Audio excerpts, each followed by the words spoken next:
It was a Thursday evening, and the office was silent, empty, except for me, and the distant sound of keys being pressed. Bleary-eyed, I decided to go to the meeting room to pick up some documents I'd forgotten. When I opened the door, my heart almost stopped. James was there, sitting at the table, looking at me with an intensity that made me freeze. "I didn't expect to find anyone here at this hour," he said, slowly getting up. I could hardly breathe.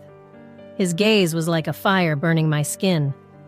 For a moment, we just stared at each other, not saying a word. The tension in the air was palpable. My whole body was on alert, every nerve, every cell. Suddenly, a memory flashed through my mind like a bolt of lightning. Michael, my husband, was traveling on business. It was as if my brain was trying to remind me of right and wrong, but my body didn't want to listen. "James, what are you doing here?" My voice came out in a shaky whisper. "I needed to finish some reports," he replied, but his eyes told a different story. There was something else there, something I couldn't ignore. How did we get to this point? I asked myself, not knowing the answer. I remembered when everything was simple, when Michael and I were happy without complications. But now, here I was, alone with James, feeling a whirlwind of emotions that threatened to engulf me. I have to go," I said, trying to back away, but my feet seemed stuck to the floor. James stepped forward, reducing the distance between us. "You don't have to go," he murmured, his voice low and penetrating. My heart raced, and the room seemed to shrink around us. The silent question hung in the air. How did we get to this point? Every second that passed, the answer seemed more distant, as if it were something we would never fully understand. But at that moment, all I knew was that I couldn't get away from him. When James started working for the company in New York, I was at a quiet point in my life. Michael and I were fine, or at least I thought we were. James arrived with all his confidence, that air of someone who knows what he wants and how to get it. On the first day, he walked into the meeting room as if he already owned the place. I noticed his firm, assured gaze, and for a moment, our eyes met. I tried to look away, but it felt as if something was holding me there, as if there was an invisible connection between us. He gave me a smile, not just any smile, but that smile that makes the butterflies in your stomach start dancing. It was a sensation I hadn't felt for a long time. My heart raced, and, even though I was married, I couldn't help thinking how charming he was. During the meeting, whenever I looked at him, he was already watching me. It was as if there was a tension in the air, something that couldn't be ignored. When the meeting was over, I left the room trying to concentrate on my work, but the image of James and his smile kept popping into my head. I went back to my desk and looked at a photo of Michael and me on our last trip. A guilty thought crossed my mind. I loved Michael, but I couldn't shake the attraction I felt for James. It was as if I was torn between two worlds, one of stability and one of emotion. The next day, I met James again in the company cafeteria. He approached me with that same charming smile and said, "Good morning, how are you?" "I'm fine, how are you?" I replied, trying to sound casual. "Better now," he said, his gaze fixed on mine. I felt my face blush and looked away. He ordered a coffee, and we continued talking. With every word, with every smile, I felt a spark of something more, something I shouldn't feel, but I couldn't help it. Over the next few days, our gazes crossed constantly. We seemed to be playing a silent game of seduction, and I was losing. Guilt was eating away at me, but at the same time, there was a new emotion, something I hadn't felt for a long time. I remember once, during a meeting, he made a joke that made me laugh out loud. Everyone looked at me, but all I could think about was his smile and how it made my heart beat faster. The weeks passed, and that feeling of attraction didn't diminish. On the contrary, it seemed to grow every day. I found myself thinking of James at random moments, comparing him to Michael, and it killed me inside. I knew I was playing with fire, but I couldn't stop. And that's how it all began, with a simple look, a smile, and an attraction that couldn't be ignored. The project that forced us to spend nights working together seemed like an ordinary task at first, but it soon became something much more intense. James and I spent hours and hours analyzing data, reviewing reports, and adjusting presentations. The meeting room became an intimate space where the outside world seemed to disappear. One evening, while we were immersed in spreadsheets, I felt James's accidental touch on my arm. My body reacted immediately. It was as if an electric current ran through my skin, and I wondered if he felt it too. Our gazes met, and for an instant, time stood still. I could see the desire in his eyes, and I knew he could see mine too. "I'm sorry," he murmured, but there was something in his voice that indicated it wasn't a genuine apology. "It's okay," I replied, trying to sound casual, but my heart was racing. From that moment on, the complicity between us grew. We seemed to be building an invisible bridge, a connection that went beyond work. We spent nights and nights together, and every touch, every look, increased the tension between us. One night, while we were discussing a strategy, James approached me, picking up a document from beside me. His arm brushed mine again, and this time, he didn't pull away immediately. "You know," he said, his voice low and husky, "I've been thinking a lot about us." I stayed silent, my heart pounding. I didn't know what to say, but I didn't want him to stop talking either. "I can't deny that I have feelings for you," he continued, his eyes fixed on mine. "I know it's complicated, but I can't help it." The electricity between us was palpable. I knew I was playing with fire, but I couldn't pull away. "James," I began, my voice trembling slightly. "I feel it too, but it's so complicated." He moved even closer, and for the first time, our hands intertwined. "It doesn't have to be complicated," he said softly. "We can figure it out together." That simple touch, our hands joined, seemed to break down all barriers. The electricity that ran through my body at that moment was indescribable. I knew I was crossing a line, but I couldn't fight it anymore. Our evenings at work were never the same again. Every time he touched me, even accidentally, I felt that spark. It was as if we were dancing in a minefield, knowing that at any moment everything could explode, but unable to stop. The project brought us together in a way I never imagined possible. We spent hours working, but also laughing, sharing stories, and eventually touching each other in a way that went beyond the professional. I knew I was getting involved in something dangerous, but I couldn't turn back. James had a way of looking at me, a look that made my heart race and my body tremble. And every time he touched me, even if it was just a brush of his fingers, the electricity between us became more intense. I knew I was taking a risk, but the truth was that I was already completely involved. In that meeting room, amidst papers and computers, we constructed our own reality, where time seemed to stand still, and where the attraction between us was undeniable. I knew I was betraying Michael's trust, but with each night spent with James, the line between right and wrong became more blurred. And deep down, I knew that I had already crossed that line. The text messages between James and me were getting bolder and bolder.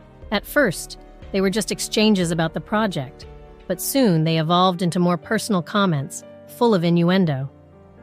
With each message I received, my heart beat faster, and I found myself smiling at the cell phone screen.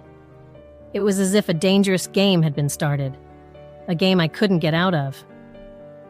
One night, shortly after receiving a particularly suggestive message from James, I went to bed and looked at Michael, who was already asleep next to me. Guilt was eating me up inside. How could I betray his trust like that? Even so, I couldn't get James out of my head. The nights became heavy and full of erotic dreams about James. In my dreams, he would touch me in ways I had never experienced, and I would wake up panting, wishing it were real. One morning, after a restless night of dreams, I woke up to find Michael sleeping peacefully. He seemed so at peace, so oblivious to the turmoil going on inside me. Guilt was eating away at me, but my attraction to James was uncontrollable. The messages continued to flow, more and more provocative. I knew I was playing with fire, but I couldn't stop. Then one evening, while we were having dinner, I received a message from James. I looked at Michael, who was concentrating on his plate, and felt my heart clench. "I have to work late today," I lied, trying to sound casual. Michael looked up, a little surprised, but accepted the excuse without question. I felt terrible for lying, but at the same time, the anticipation of being with James made me anxious. In the office, James was already there, waiting for me. His eyes shone with that intensity that always left me breathless. "You came," he said, smiling. I just nodded, feeling a mixture of nervousness and excitement. I couldn't stay away, I confessed, my voice shaking. Sitting face to face, the tension between us was palpable. "I can't stop thinking about you," he said, his voice low and husky. My breathing quickened. "Me neither," I admitted, feeling my face flush. He moved closer, and for a moment, our gazes met, charged with desire. His touch on my hand was electric, and I knew in that instant that I was about to cross a line of no return. I was nervous. I had arranged to meet James at the cafe on the other side of town, a place where no one from the company would see us. When I arrived, he was already there, sitting at a table in the corner, fiddling with his cell phone. When he saw me, he smiled in that way that always makes my heart race, and I wondered why he had agreed to it. "Hi," I said, trying to keep my voice steady. "Hi," he replied, getting up to kiss me on the cheek. The touch of his lips on my skin was brief, but enough to send shivers down my spine. We sat down and started chatting about trivialities, but the sexual tension between us was almost unbearable. I could feel my body reacting to every word, every look. We had been sitting there for less than 10 minutes when James grabbed my hand across the table. "We need to have a real talk," he said, looking into my eyes. I knew what he meant, but I couldn't find the words. I just nodded. "I can't pretend this isn't happening anymore," he continued. "I don't want any more hidden encounters. I want you, completely." My mind was in turmoil. I thought about Michael, how he was traveling and didn't even know it was happening. But at the same time, the desire I felt for James was overwhelming. "I can't stop thinking about you either," I confessed, my voice coming out in a whisper. James squeezed my hand tighter. "Then why are we wasting time here? Let's go somewhere where we can be alone." I knew what he was suggesting, and my heart raced. The idea of going to a hotel, of finally giving in to desire, was tempting and terrifying at the same time. I hesitated for a moment, but the insistence in James's gaze won me over. "Okay," I said, almost breathlessly. "Let's go." We left the cafe and got a cab.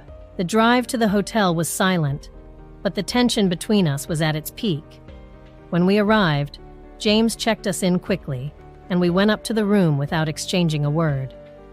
As soon as the door closed behind us, he pulled me into a deep, urgent kiss. His lips on mine were everything I had imagined and more. I could feel his body pressing mine against the wall, his hands exploring every inch of my skin. "I want you so much," he murmured between kisses, his voice hoarse with desire. "Me too," I replied, my voice failing. Our bodies moved in perfect sync, as if we'd been waiting for this moment all our lives. Every piece of clothing that fell to the floor was a relief and torture at the same time. When we finally lay down on the bed, the passion that consumed us was overwhelming. Every touch, every kiss, was an explosion of sensations. I lost myself in James, forgetting the world outside, forgetting Michael, forgetting everything other than that moment. That night, we made love with an intensity I had never experienced before. James knew my body in a way that I didn't know myself. Every caress, every movement, was an invitation to deeper pleasure. When we finally lay down, exhausted and satisfied, he pulled me close and whispered in my ear, "I've never felt this way about anyone before." I knew he meant it, and that only added to the guilt I felt.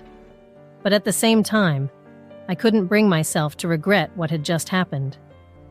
I was in an emotional dilemma, lost between passion and guilt.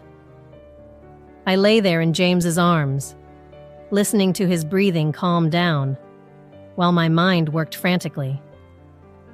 I knew that night would change everything, but for now, I just wanted to enjoy the moment, even though I knew that reality was waiting for us outside that door. The next morning, I woke up with a strange mixture of remorse and excitement. I was still in the hotel, next to James, and the events of last night played through my mind like a movie. I couldn't believe what I had done. I had betrayed Michael, my husband, and it was eating me up inside. At the same time, a part of me felt a rush of adrenaline that I hadn't experienced for years. I got up and looked at James, who was still sleeping peacefully. He looked so calm, so sure of himself, while I was a mess of emotions. "Good morning," he said, opening his eyes and looking at me intensely. My heart raced. "Good morning," I replied, trying to keep my composure. "I think we need to go. I don't want anyone to get suspicious." "Sure, but first, are you okay?" He came closer and put his hand gently on my cheek. "You look worried." "I'm fine," I lied. "It's just a lot to process." On the way to the office, my mind was racing. I needed to act normally, but the excitement of the night before was still there, mixed with overwhelming guilt. As I entered the company, I let out a deep sigh and prepared to face the day. I bumped into some colleagues in the corridor and forced a smile, trying to hide the whirlwind of feelings I was experiencing. When I entered the meeting room, I saw James sitting at the table, looking like he was concentrating on some papers. Our gazes met for a moment, and I felt a shiver run down my spine. It was hard to pretend that nothing had happened. I felt an irresistible attraction to him, and it was consuming me. During the meeting, I could barely pay attention to what was being discussed. My mind wandered to the memories of the night before and the fantasies that were now appearing more frequently. James, on the other hand, seemed completely at ease, as if nothing had changed. This only increased my anxiety. How could he be so cold and controlled? At the end of the day, when most of my colleagues had left, James approached me in the coffee room. "Can we talk for a minute?" he asked, with that charming tone that disarmed me. "Sure," I replied, trying to sound casual. We walked into an empty meeting room, and he closed the door behind us. "I know it's hard for you," he began, "but you need to understand that what we have is special. We can't ignore that." "I know, James," I said, feeling the tension in my voice. "But it's not easy. Michael, he doesn't deserve this." "I know," he said, coming closer and holding my hands. "But we can't deny how we feel either. I think about you all the time." He pulled me close, and I felt that electricity between us again. "James, this is crazy," I whispered, trying to resist, but already knowing it was useless. "Maybe it is," he replied, "but it's our madness." And he kissed me with an intensity that made all my doubts disappear, at least for a moment. We left the office together, but in separate cars, so as not to arouse suspicion. On the way home, my head was a complete mess. How could I go on living this lie? When I got home, I found Michael sitting on the sofa, watching TV. "Hi, love," he said with a smile. "How was work?" "Fine," I replied, trying to hide the guilt in my voice. "I'm just tired. Come, sit here with me," he said, pulling me close. I felt a pang of guilt as I looked at him. Michael was a good man, and I was betraying his trust. That night, lying next to Michael, I stared at the ceiling, trying to understand how my life had come to this. Fantasies about James continued to invade my thoughts, and the guilt grew every day. I was trapped in a cycle of desire and remorse, and I didn't know how to get out of it. At work, meetings became a minefield of emotions. James and I exchanged meaningful glances, and sometimes our colleagues noticed the tension. The fantasies got bolder and bolder, and I found myself imagining forbidden scenes while trying to concentrate on the projects. Gradually, I began to realize that there was a pleasure in taking these risks. The possibility of being discovered added an extra layer of excitement to our affair. But I also knew that I was playing with fire, and that one day or another, everything could fall apart.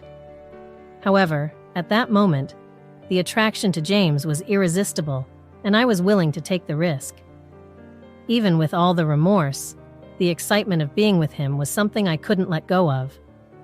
And so, our story continued, marked by secret meetings and the constant threat of being discovered. James suggested we spend a weekend out of town.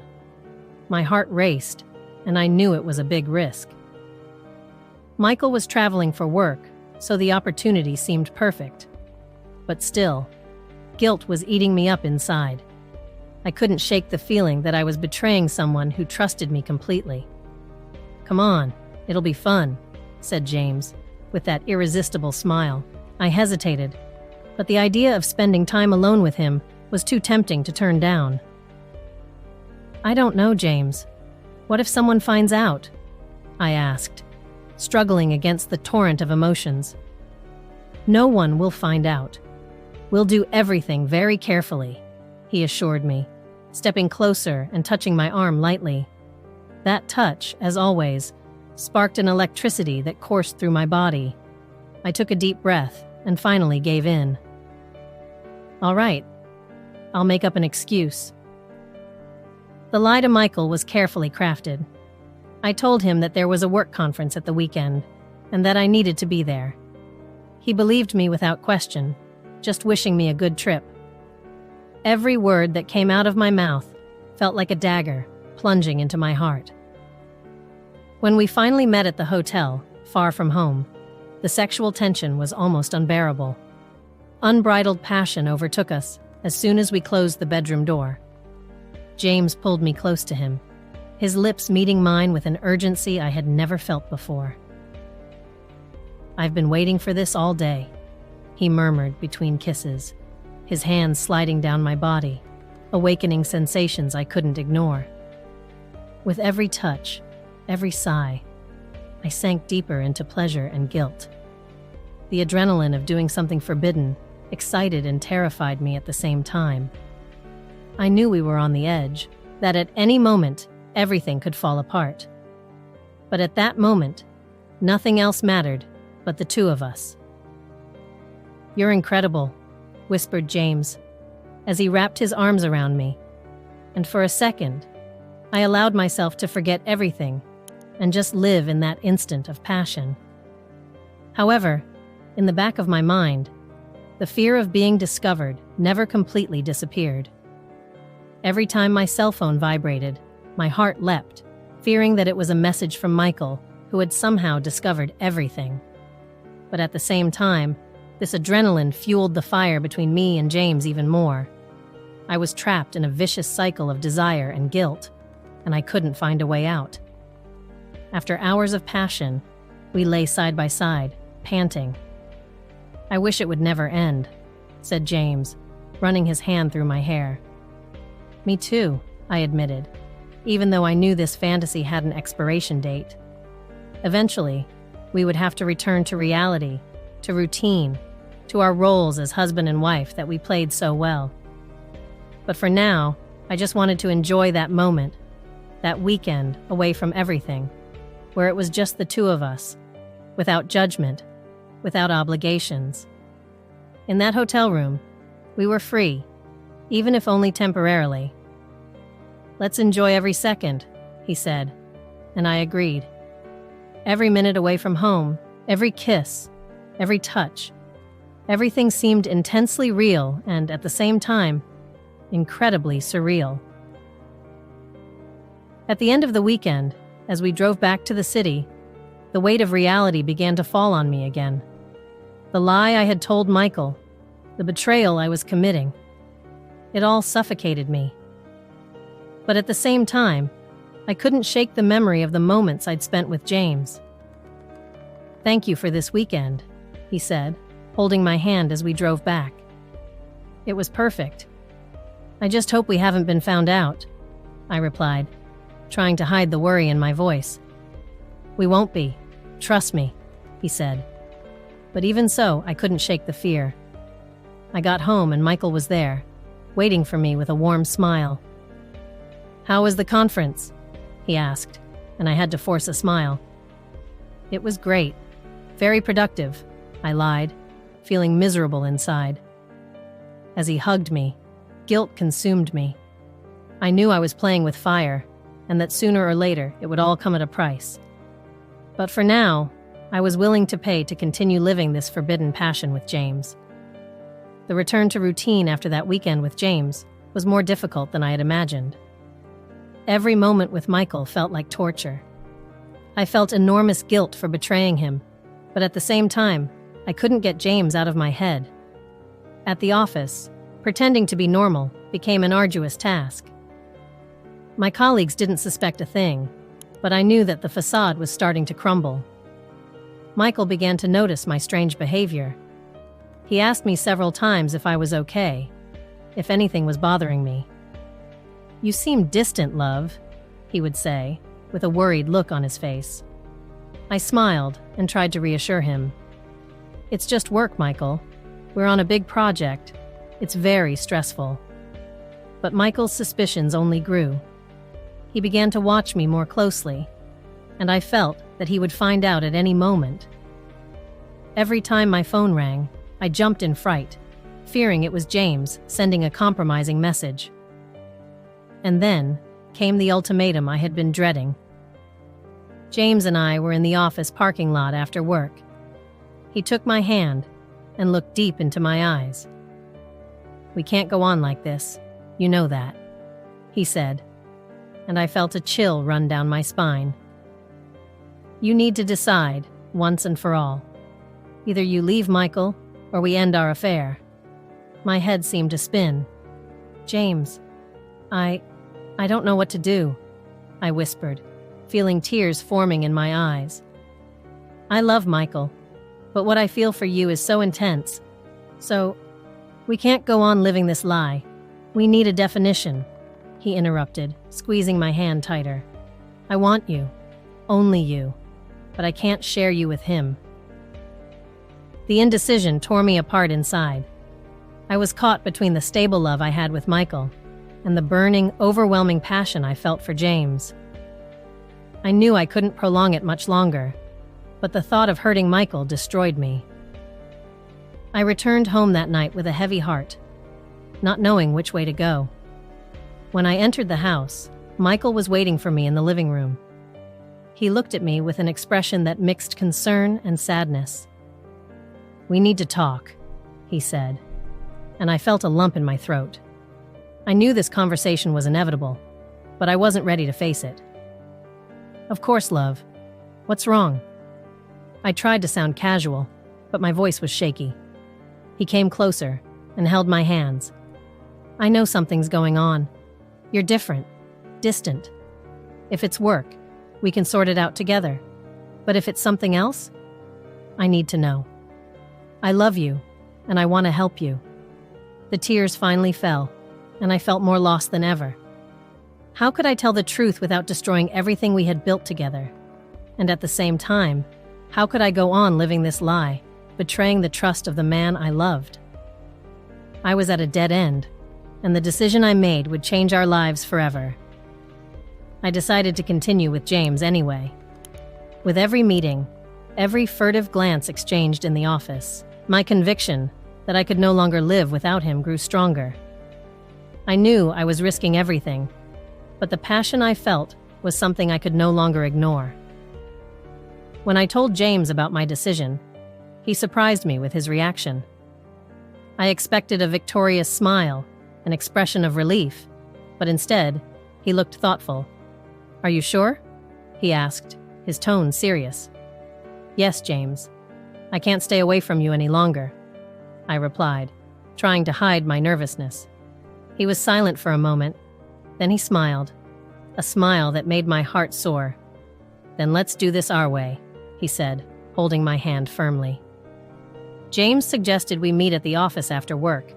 It was a bold proposal that made me hesitate. The risk of being caught was enormous, but the idea of being with him, alone, in the place where it all began, was too tempting. "In the office?" I asked, trying to disguise the excitement in my voice. "Yes, after everyone leaves. It'll just be you and me." I knew it was crazy, but I reluctantly agreed. The day dragged by, my heart beating faster with every hour that approached the end of working hours. When everyone finally started to leave, my nervousness increased. I waited until the last colleague had left before heading for the meeting room. My footsteps echoed in the empty corridor, and my heart felt like it wanted to leap out of my chest. When I opened the door, there he was, leaning against the desk with a smile that made my legs tremble. "You came," he said, his intense gaze fixed on mine. "Of course," I replied, trying to sound more confident than I really was. James approached, his presence enveloping me. He held my face gently, his eyes analyzing every inch of mine. "I knew you'd come," he whispered, before kissing me. The kiss was intense, full of desire and urgency. My hands grabbed his shirt, pulling him closer. The heat of his body against mine was almost unbearable. "I can't live without you anymore," I whispered against his lips. "Neither can I, my love," he replied, his voice full of emotion. Suddenly, the sound of the door opening made us freeze. I turned around, fear taking hold of me.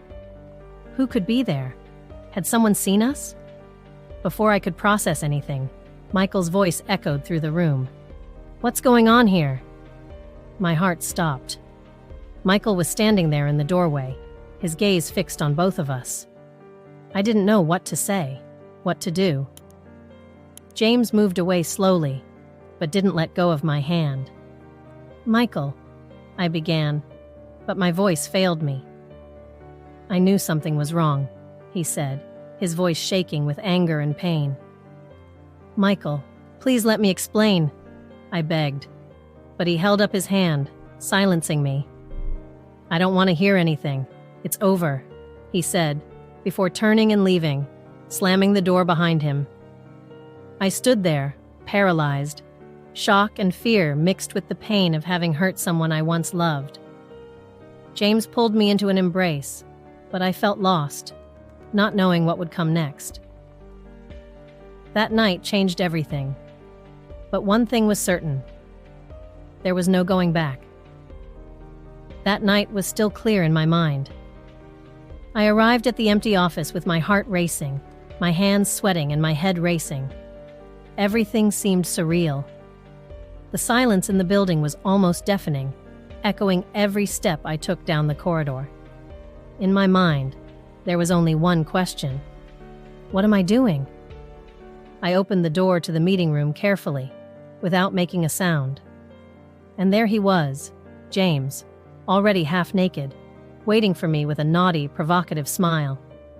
His eyes sparkled with desire, and I felt a shiver run down my spine. I knew it was dangerous, that we were playing with fire, but I couldn't resist him. "You came," he said, his voice low and full of anticipation. "Of course I came," I replied, trying to sound confident. But my voice betrayed the anxiety I felt. I approached slowly, and he reached out to me, pulling me closer. The warmth of his body touched mine, and for a moment, everything felt right. I forgot about the world outside, the responsibilities, the consequences. There was only him, and the way he made me feel alive.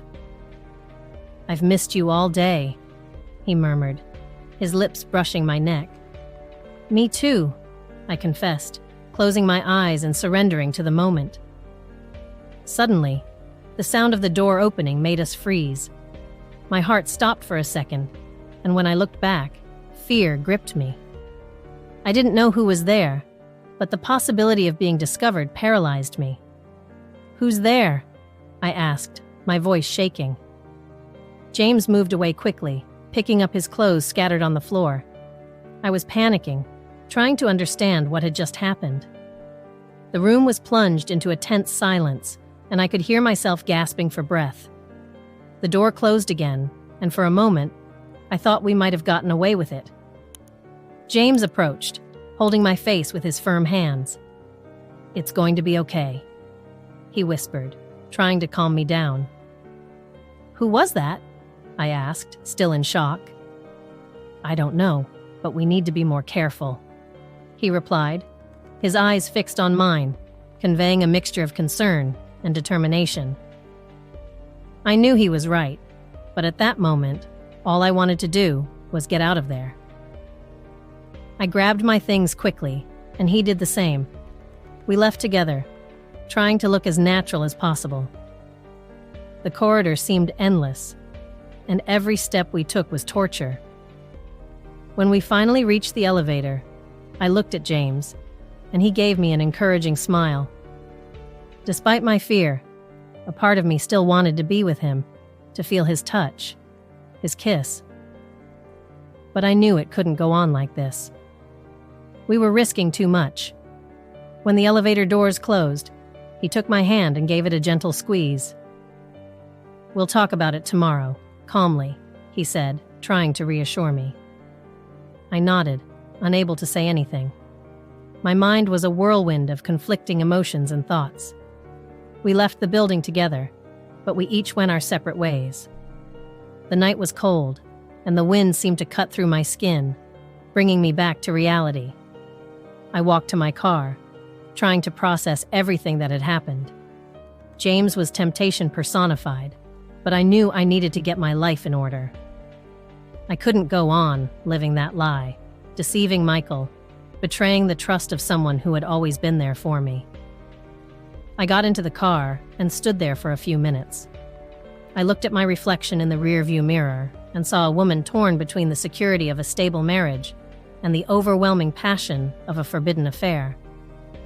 I didn't know what to do, but one thing was certain. That night had been a turning point. I needed to make a decision before everything fell apart. I started the car and drove home, trying to push thoughts of James away. I knew that from that moment on, nothing would ever be the same. I needed to be strong and face the consequences of my actions. And above all, I needed to find out who had seen us in that meeting room.